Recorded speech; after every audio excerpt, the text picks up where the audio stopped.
Here is the outlook for storage from 2025 to 2030, and it's not what you might expect. What's happening with the current supply and demand in the storage industry? Now, with new acquisitions, you can always go find a deal, but with developments, we have to be a little bit more careful. What's happening with the current supply and demand in the storage industry? Now, with new acquisitions, you can always go find a deal, but with developments, we have to be a little bit more careful. And what's happening that I want to talk about is the massive shift in supply and demand that's taken place in the last 5 years, where that's going to take us to the next 5 years, and then finally the 5 years after that, right? Because that's what we care about. So what I have here is a very simple graph. On this, it shows the rise and fall in supply and demand, and then I have every year from 2015 to 2040, let's say, okay? So on the left side of the graph, you have the rise in demand from 2015 all the way to 2021. And you have supply that's chasing the demand. So basically, there's an increase in demand for storage through all these years, and people are building storage at a great, pace, trying to keep up with the demand. Then something interesting happens in 2021, quarter two of 2022, where the demand peaks out. People are printing money during COVID because storage is so hard to find, and everyone that's building storage or has built storage recently is 100% full, raising rents. Things are going bonkers in this time. And so everybody in 2020 and 2021 get the wise idea, oh my gosh, this is the best thing ever. We need to start building without principle, building without underwriting, building without caution, right? And so they just start pulling permits and building buildings, right? Something happens where between 2022 and 2023, basically the demand starts to fall and the supply starts to surpass the demand and even go significantly higher. And a lot of these projects that were started in this time period are just wrapping up now in 2025. And so what we're gonna see is now we have this huge spread where supply is so much higher than demand. And so a lot of people are getting out of the game, right? Those people that were building just thinking that they could maybe switch asset classes and come over for a short time, they weren't, storage operators. They're realizing like, oh my gosh, I made a huge mistake. I'm out. Like I got to move back into apartments or commercial or whatever else I want to do, right? Because the supply and demand has changed so drastically and there's a huge spread and it's hurting people that are trying to build new storage units, right? And so what I want to point out is that for the next 4 years, let's say from 2025 to 2029, you're going to see pain in the marketplace, right? There will be an inefficiency where many markets are oversupplied.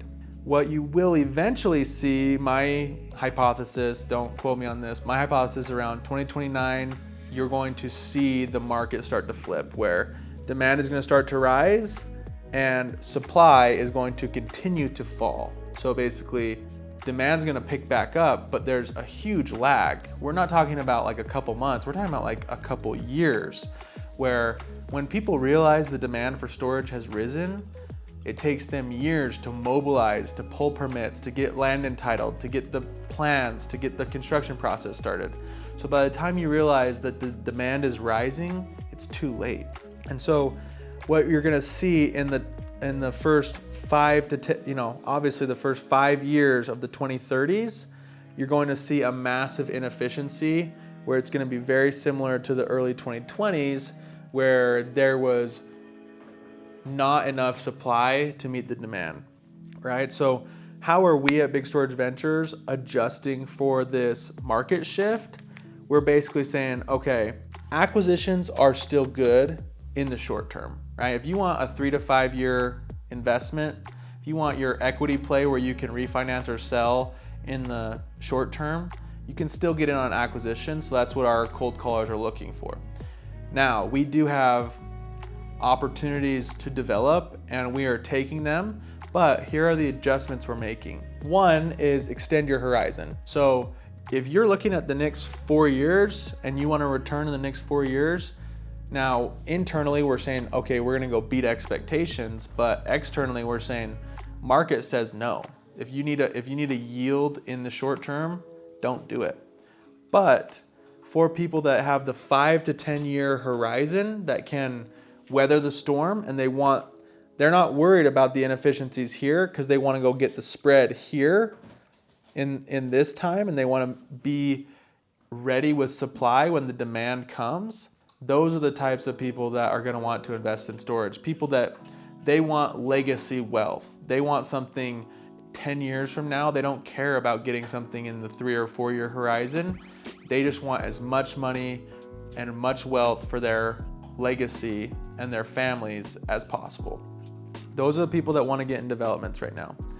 The other thing is create a strategic advantage. So make sure that if you're going to go play in this sandbox, you're running into a burning building. You got to have the right equipment, right? If you want to go play in this arena, you have to have some advantages.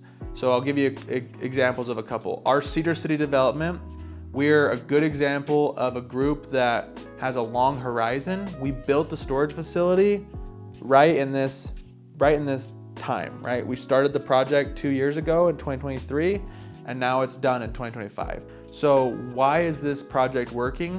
One, we have economies of scale. We have the moving company. We have a better marketing strategy. We have more resources, a better operation. But the big thing we did was we looked at a market within a market. So even though the general storage market is oversupplied grossly, it's actually really, really bad in Cedar City with oversupply. What's not oversupplied is climate control and RV. So you have this huge oversupply of drive-up storage units, but you have almost no climate control and almost no enclosed and covered RV. So building that, we've been able to lease up at 10% per month. We're pacing with our projections because we knew what we were getting into, right? So we have strategic advantage, we know our markets, and we do it very aware of what's going on around us.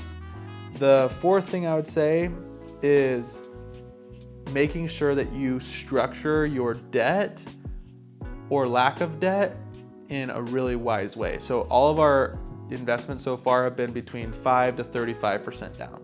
What we're doing now is we're looking a little closer at doing less debt, 50% or more down, maybe even doing a deal all cash and pulling out the debt when interest rates drop and when your investment is stable. Because if you're not anticipating, getting big yields in the next 3 to 5 years with high interest rates and market conditions, you're just as wise to maybe hold off on taking that debt and pulling that back out once your asset's stable, there's no risk to it, and once you're leased up and interest rates are lower. So this is the warning I want to give you, is there's going to be massive inefficiencies with oversupply the rest of the decade, right? 2025 to 2029, huge oversupply issue. And then in the 2030s, there's going to be massive opportunity, massive demand that's going to come back that we need to be ready for one way or another. The asset class is still strong. It still weathers recessions better than any other asset class, still beats the stock market and residential in terms of returns, tax benefits.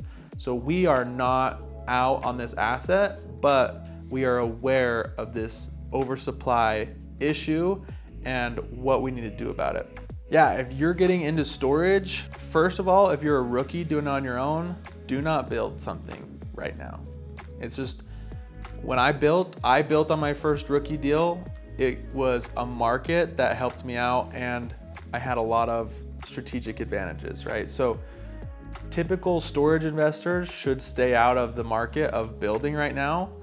If you are an experienced investor or if you're someone who has a longer horizon, even if it is your first deal, that's who wants to invest in storage right now. is people that are okay not seeing money come back till after the year 2030. And then they're gonna get massive money back. So if I'm new, I'm looking for an acquisition, a storage facility I can buy, I'm not building.